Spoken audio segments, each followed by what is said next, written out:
When the gates of sorrow open, suffering will be great. Wow. Those are some heavy words to start us off. They really are. They set the tone perfectly. Yeah, they come from Dr. Tammy Williams, and they frame our deep dive today. We're looking at her work, The Erasure of Black Truth, A Reckoning and Reclaiming.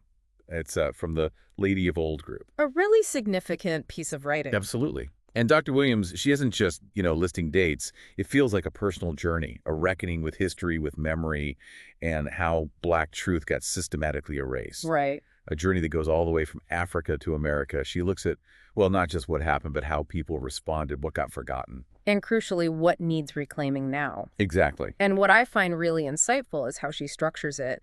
She calls part of it, the doors of sorry are cracking open, a timeline of erasure and awakening. It's not just a history lesson, it's a narrative. A timeline. Yeah, carefully laid out. It takes you from, ancient empires, grand civilizations, right up to the challenges we still see today. So this deep dive, we're kind of guiding you through the key. Let's call them nuggets of knowledge from her work. That's a good way to put it. Helping understand the layers, the complexity, and how it all still resonates. It's about how truth gets distorted, definitely. But also how it can be reclaimed. That's the hopeful part, I think. Exactly, how it can be reclaimed. Okay, so our mission here is pretty clear then. Yeah.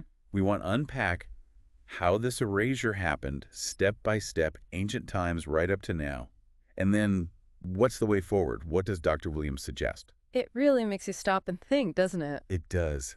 Like, how has history and memory, truth itself, been shaped and, well, reshaped over all this time? Generations of it. Right. So let's get into that history, that narrative. Where does Dr. Williams start us off? She starts way back. She's very clear. Africa was the beginning. Okay. Long before the ships, before the chains. There were kingdoms, there was deep knowledge. She stresses that Black civilization didn't kick off with slavery. No, it started with empires, like Egypt, Kush. Ethiopia, yeah, powerful empires. Ancestors who built amazing things, used gold, had sophisticated schools, mapped the stars, all of that. And her argument is that this truth, this foundation, it was actively challenged, right? Because colonizers just couldn't stomach the idea that civilization's cradle was African. Precisely. And then she gets into something quite chilling, how they targeted even physical things. Artifacts, appearances. Yeah, I saw that part. It's about removing names, chipping features off statues, Yeah. even stripping the color off things. She mentions the Sphinx, the theory that Napoleon's soldiers shot off its nose specifically to, well, de-Africanize it. Whether that specific story is fully verified or not, it speaks to the intent she's highlighting. Right. And the museum examples, too, showing African artifacts, but pale, stripped of their original vibrant paint. So the public wouldn't grasp how colorful, how spiritual, how African they really were. It's a deliberate washing out of identity. It leads to her really powerful statement. Before they took our bodies, they took our stories. Wow. That hits hard. Doesn't it? It's not just a sad line. It's showing how identity gets broken way before any physical chains appear. And it underlines how absolutely critical controlling the narrative, controlling information really is. It wasn't just about managing what people knew. It was shaping who they thought they were. Exactly. And therefore what they believed they could even do or achieve. And Dr. Williams then traces how this distortion didn't stop with artifacts. It moved into institutions, like education. Okay, so that's the next step in the pattern.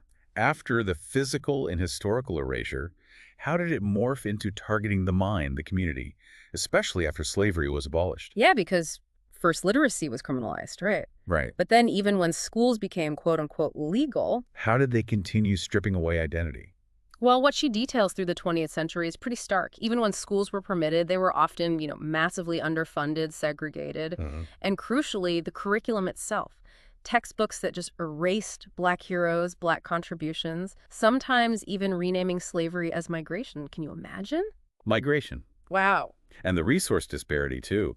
Schools in Black areas getting books last, technology last, fewer qualified teachers. All of that. And a detail she points out, one that's often missed. Oh. After desegregation, many experienced Black teachers and principals who were pillars in their communities were systematically fired. Really? So integration actually had this damaging side effect. It raises that difficult question, yeah. What was lost in the name of progress?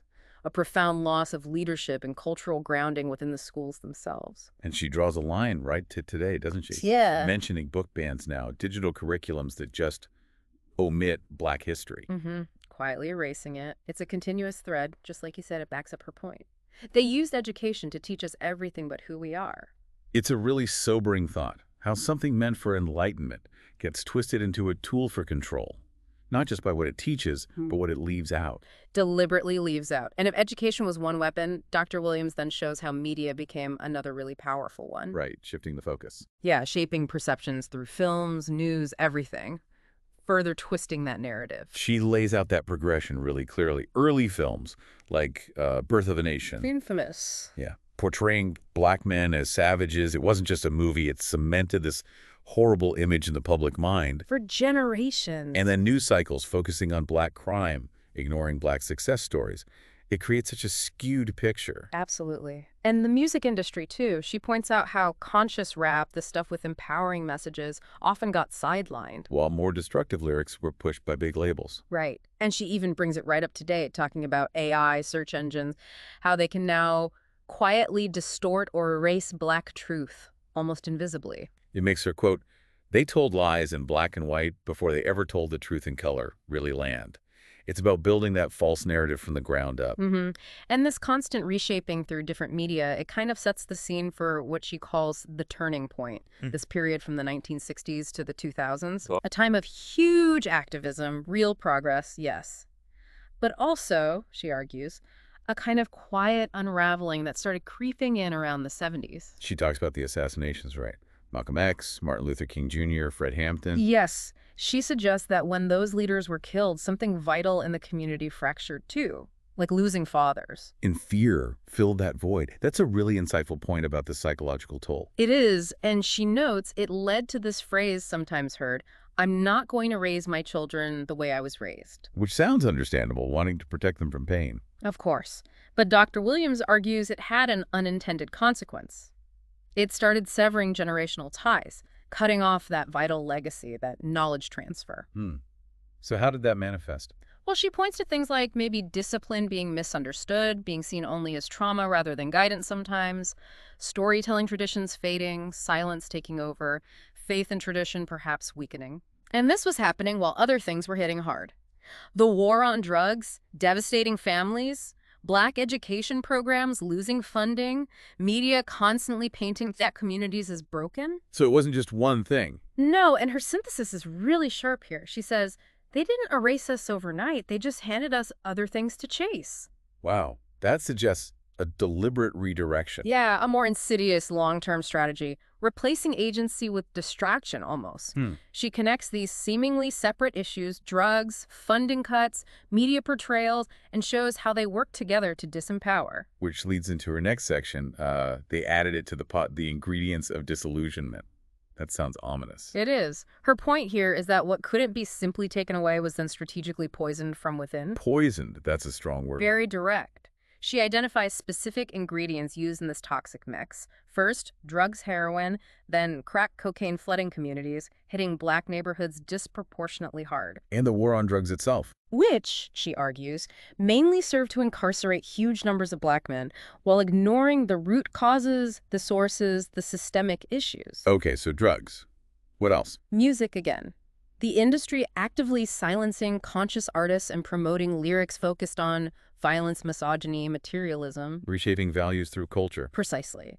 And media's role continued reality TV, certain sitcoms, constantly reinforcing negative stereotypes. She mentions the angry Black woman trope, the absent Black man. Harmful caricatures becoming normalized.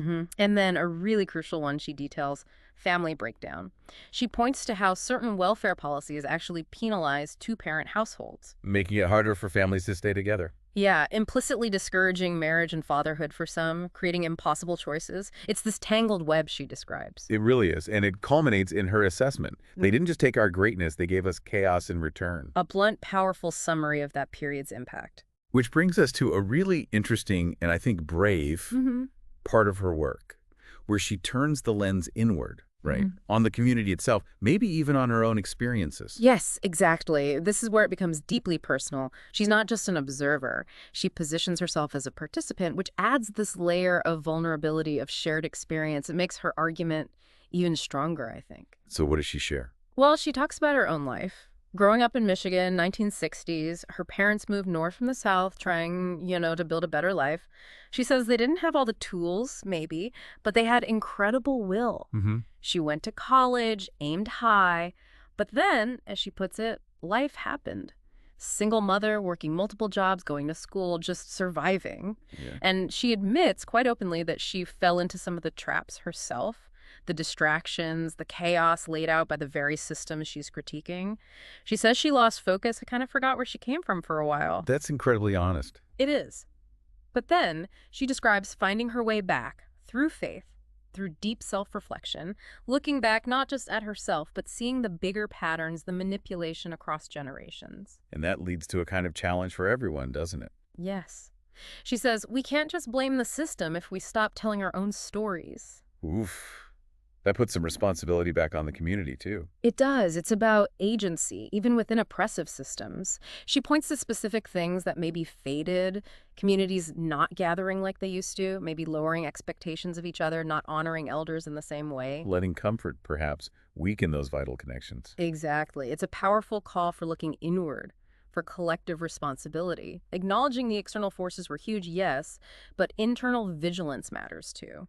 Which amazingly leads her not to despair, but to a conclusion that feels hopeful, but still very real. Absolutely. She doesn't gloss over the pain at all, but she declares really strongly, the doors of sorrow are cracking open, but so are the gates of truth. I like that phrasing, sorrow and truth. And she insists, we are not too far gone. That's the core message, maybe.